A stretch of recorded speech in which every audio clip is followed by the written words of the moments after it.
बिस्मिल्लाहिर्रहमानिर्रहीम। कैसे हैं भैया आप लोग? रटना नहीं है, समझना है। Sent text book board first year chemistry chapter number 10 solution and colloids का पार्ट 14 जो है वो हम करने जा रहे हैं। MCQs, short question answers, descriptive questions और न्यूमेरिकल्स। कॉपी पेंसिल ले लीजिए, लेक्चर को नोट करना है और मुस्कुराते रहना है। एमडीकेट की वीडियोस भी अपलोड हो रही हैं साथ साथ। ठीक है भाई, एमसीक्यूज देख लें पहले। सबसे पहला जो हमारे पास इसमें एमसीक्यू है वो बोल रहा है इनमें से कोई एक ही पेयर है लिक्विड का जो कि राउल्ट्स लॉ को ओबे नहीं करता, उसको पहचान लीजिए आप। Methanol and ethanol, benzene and toluene, n hexane and n heptane, ethanol and acetone. तो इसके अंदर ये डी है, इथेनॉल एंड एसीटोन। ये पेयर ऐसा है जो कि राउल्ट्स लॉ को ओबे नहीं करता। तो नंबर 1 का ये डी है। ठीक है भाई।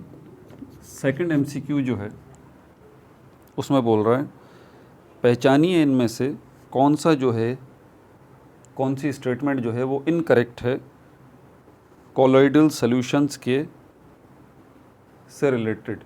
इनकरेक्ट स्टेटमेंट जो है वो आपने पहचाननी है।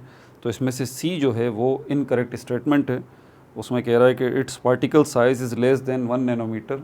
ये गलत स्टेटमेंट है। बाकी सारी स्टेटमेंट जो है इसमें सही हैं कि कोलॉइडल सॉल्यूशन जो है वो टिंडल इफ़ेक्ट भी देता है, इसके पार्टिकल्स जो हैं वो ब्राउनियन टाइप भी हैं और इसकी फ़िज़िकल अपीयरेंस जो है वो ट्रांसल्यूसेंट है। ये सारी बातें सही हैं।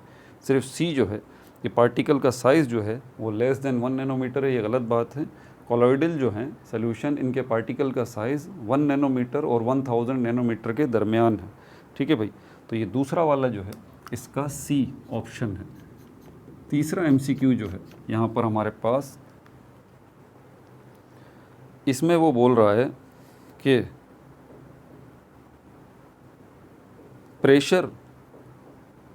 प्रेशर चेंज का जो इफ़ेक्ट है उसका बहुत बड़ा किरदार है सॉल्युबिलिटी में। ठीक है।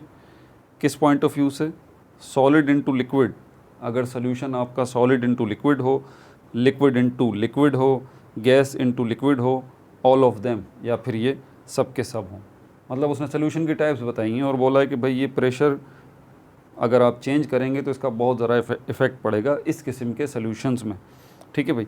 तो ये तीसरा वाला जो है इसका सी है, गैस इनटू लिक्विड।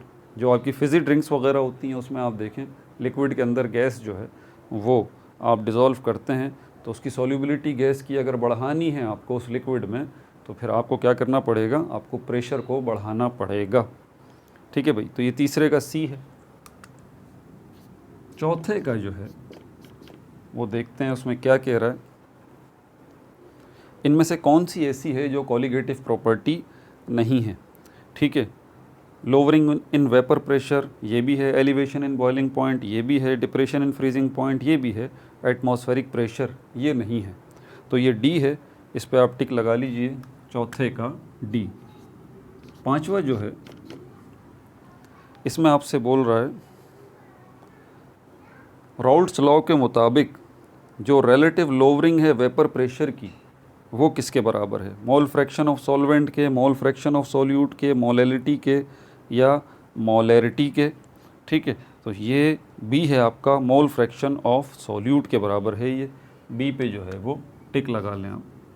6 जो है हमारे पास एमसीक्यू, इसके अंदर जो है वो आपसे बोल रहा है, ये तो बहुत ही आसान है, the sum of mole fractions of components of a solution. एक सोल्यूशन के अंदर जितने कंपोनेंट हैं उनका मोल फ्रैक्शन जो है उसका सम जो है वो किसके बराबर होगा? तो वो 1 के बराबर होता है। इसमें ऑप्शन दिए में 0.0, 1.0, 1.0 और 1.00। तो ये बी है, 1.0 एक ही बात है। 1.0 आप कह लें या 1 कह लें, एक ही बात है। तो ये बी है यहाँ पर छठे का। सातवां जो है इसको देख लेते हैं, इसमें क्या बात पूछी है इसने। ठीक है। सोडियम हाइड्रोक्साइड के बोल रहा है कितने मोल्स जो हैं वो प्रेजेंट हैं किसके अंदर? 2 cubic decimetre of 1 molar aqueous solution. आपने गौर किया? वो कह रहा है कि कितने सोडियम हाइड्रोक्साइड के मोल मौजूद हैं, जबकि वॉल्यूम जो है वो 2 क्यूबिक डेसीमीटर है, जबकि मोलरिटी जो है, उसने बोला है ना 1 मोलर एक्वस सोल्यूशन, जबकि मोलरिटी जो है वो 1 है। तो मोलरिटी उसने 1 बता दी है, तो यहाँ पर जो है वो क्या होगा, 7 का डी है, इस पर टिक लगा लीजिए। ये सॉल्व करना पड़ेगा आपको इजीली, फार्मूला इसका लगाएंगे तो आपको पता लग जाएगा कौन सा है। मोलरिटी का फार्मूला हमारे पास बराबर है moles divided by cubic decimetre या फिर लीटर सोल्यूशन होना चाहिए आपका, या फिर लीटर सोल्यूशन, ठीक है। तो उसने क्यूबिक डेसीमीटर भी आपको दे दिया, उसने आपको मोलरिटी भी दे दिया, मोल्स आपसे पूछ रहा है कि मोल्स कितने होंगे। तो यहाँ पर इसमें थोड़ी ये यहाँ पर आएगा, मल्टीप्लाई हो जाएगा और इस तरह से आपको ये पता लग जाएगा, ठीक है। तो ये डी ऑप्शन है और डी में हमारे पास 2 मोल है, ठीक है भाई। 8वां जो है इसको आप देख लीजिए, 8वें के अंदर आपसे पूछ रहा है colloidal solution of liquid into liquid जो है उसको हम क्या बुलाते हैं, जेल बुलाते हैं, फोम बुलाते हैं, सॉल बुलाते हैं या इमल्जन बुलाते हैं। तो ये 8वें का जो है वो डी है, इमल्जन जो है इसको बुलाया जाता है, ठीक है। 9वां जो है MCQ, इसको देख लें, इसमें आपसे पूछ रहा है कंप्लीटली इमिसिबल लिक्विड पेयर की कौन सी मिसाल है इनमें से, benzene to toluene, water and phenol, water and benzene, water and methanol. ये कंप्लीटली इमिसिबल लिक्विड पेयर है, इनमें से कौन सा होगा। तो इसमें से सी है, ये हमारे पास वाटर एंड बेंजीन।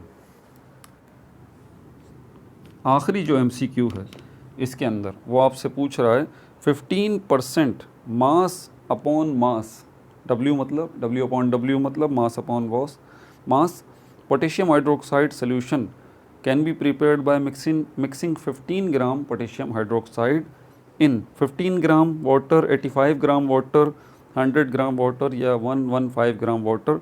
तो ये जो है वो 85 ग्राम वाटर है, ठीक है। बी पे टिक लगा लीजिए। ये कैसे होगा, ये तो खैर मैं वीडियोस के अंदर अपनी एक्सप्लेन कर चुका हूँ, सारी एग्जांपल्स जो है वो मैंने सॉल्व कराई हैं। उसके बाद शॉर्ट क्वेश्चन आंसर्स जो हैं ये देख लीजिए आप, इनमें भी मैं ज़्यादातर आपको शॉर्ट क्वेश्चंस, डिस्क्रिप्टिव क्वेश्चंस और शॉर्ट क्वेश्चंस ये सारी वीडियो में ऑलरेडी मैं एक्सप्लेन कर चुका हूँ, ठीक है भाई। लेकिन ये सवाल मैं पढ़ के आपको ज़रूर समझाऊंगा इसमें आपसे बोल क्या रहा है। पहला क्वेश्चन जो आपसे बोल रहा है name various units of concentration, इसने सिर्फ नाम पूछे हैं आपसे कि कुछ जो है वो कंसंट्रेशन यूनिट्स के नाम बता दीजिए, ठीक है। एंड एक्सप्लेन मोल फ्रैक्शन, और मोल फ्रैक्शन को एक्सप्लेन कीजिए। मोल फ्रैक्शन को मैं ऑलरेडी अपनी वीडियो में एक्सप्लेन कर चुका हूँ, और नाम जो है वो बहुत सारे यूनिट्स के वो भी सब वीडियोज़ में आ चुके हैं, लेकिन बहरहाल आपको मैं लिखवा देता हूँ कुछ यहाँ पर, ठीक है। तो पहला क्वेश्चन जो है यूनिट्स ऑफ कंसंट्रेशन, उसने सिर्फ यूनिट बोला है, मोल पर क्यूबिक डेसीमीटर, ये भी यूनिट है कंसंट्रेशन का, ठीक है भाई। M/M%, ये W/W है, सॉरी W/W%, ये भी एक यूनिट है। मोल पर किलोग्राम, ये भी एक यूनिट है कंसंट्रेशन का। ppm, ये भी यूनिट है कंसंट्रेशन का। ppb, ये भी यूनिट है कंसंट्रेशन का। ppt, ये भी यूनिट है कंसंट्रेशन का, ठीक है भाई। दूसरा जो उसने आपसे पूछा है सवाल, डिफाइन मोलैलिटी एंड मोलरिटी, तो ये वीडियो में एक्सप्लेन कर चुका हूँ ये क्या है। Which of these depends on temperature, इनमें से कौन सा जो है, हाँ ये सवाल है जो टेक्निकल है, खैर ये भी एक्सप्लेन कर चुका हूँ। इनमें से कौन सा है, मोलरिटी है या मोलरिटी है, जो कि टेम्परेचर पर जो है वो डिपेंड करता है। तो मोलरिटी है, ठीक है, ये टेम्परेचर पर डिपेंड करता है, मतलब टेम्परेचर जो है वो अगर आप सोल्यूशन का बढ़ाएंगे या घटाएंगे तो मोलरिटी पे फ़र्क पड़ जाएगा। मोलरिटी पे कोई फ़र्क नहीं पड़ेगा, आप टेम्परेचर बढ़ाएं या घटाएं। तीसरा क्वेश्चन जो है आपसे बोल रहा है, explain on particle basis how the vapour pressure of solution is lowered by adding non volatile solute. Explain कीजिए पार्टिकल्स की बुनियाद पर कैसे जो है वेपर प्रेशर वो एक सोल्यूशन का आप कम कर सकते हैं by adding non volatile solute. तो इसके ऊपर हम तफसील से वीडियो बना चुके हैं। राउल्ट्स लॉ के बारे में ही आपसे असल में बात कर रहा है, क्योंकि ये सारी तफसील राउल्ट्स लॉ के अंदर ही आती है। ठीक है भाई। क्वेश्चन नंबर 4 जो है, इसमें आपसे बोल रहा है what are miscible and immiscible liquids. ये क्या हैं, ये भी वीडियो में एक्सप्लेन कर चुका हूँ। वाई एनहेक्सेन पेट्रोल जो है is immiscible in water. N hexane petrol जो है वो वाटर में इमिसिबल क्यों है? एनहेक्सेन जो है वो नॉन पोलर कंपाउंड है और वाटर जो है पोलर कंपाउंड है, इसीलिए भाई वो इमिसिबल है। आसान लफ्ज़ों में ये बात है। बहरहाल इसकी तफसीलात तो वीडियो में मैं ऑलरेडी एक्सप्लेन कर चुका हूँ। क्वेश्चन नंबर 5 जो है उसमें बोल रहा है solubility of oxygen in water increases with pressure. के वाटर के अंदर तो ऑक्सीजन की सॉल्युबिलिटी इंक्रीज़ होती है प्रेशर से, मतलब ऑक्सीजन गैस जो है वो बहुत ज़्यादा आप डिज़ोल्व कर सकते हैं वाटर के अंदर अगर आप प्रेशर बढ़ाएं तो। But solubility of glucose in water has negligible effect of pressure. लेकिन अगर पानी के अंदर ग्लूकोज की सॉल्युबिलिटी बढ़ाना चाहते हैं तो प्रेशर बढ़ाने से उसकी सॉल्युबिलिटी पे कोई फ़र्क नहीं पड़ता। तो प्रेशर का ताल्लुक गैस से है भाई। किसी गैस को किसी लिक्विड में डिज़ोल्व करना चाहते हैं, जैसे कि यहाँ पर ऑक्सीजन को वाटर में करना चाहते हैं, तो यहाँ प्रेशर तो काम देगा, लेकिन ग्लूकोज क्योंकि सॉलिड है वो आप पानी में डिज़ोल्व करते हैं और वहाँ पर आप चाहते हैं कि प्रेशर से कुछ सॉल्युबिलिटी में इजाफ़ा कर दें, तो ऐसा नहीं हो पाएगा। उसके लिए आपको टेम्परेचर में इजाफ़ा करना पड़ेगा। ठीक है भाई। डिस्क्रिप्टिव क्वेश्चंस जो हैं, ये 5 क्वेश्चंस शॉर्ट क्वेश्चंस में एक्सप्लेन आपको कर चुका। डिस्क्रिप्टिव क्वेश्चंस जो हैं, डिस्क्रिप्टिव क्वेश्चंस, इसका क्वेश्चन नंबर 1 जो है ये देख लीजिए। ये सब मैं एक्सप्लेन कर चुका हूँ ऑलरेडी वीडियोस के अंदर। कह रहा है ये तो सिर्फ अभी तो सिर्फ आपको सिर्फ सवालात समझा रहा हूँ कि आप सवाल को समझें वो आपसे पूछ क्या रहा है।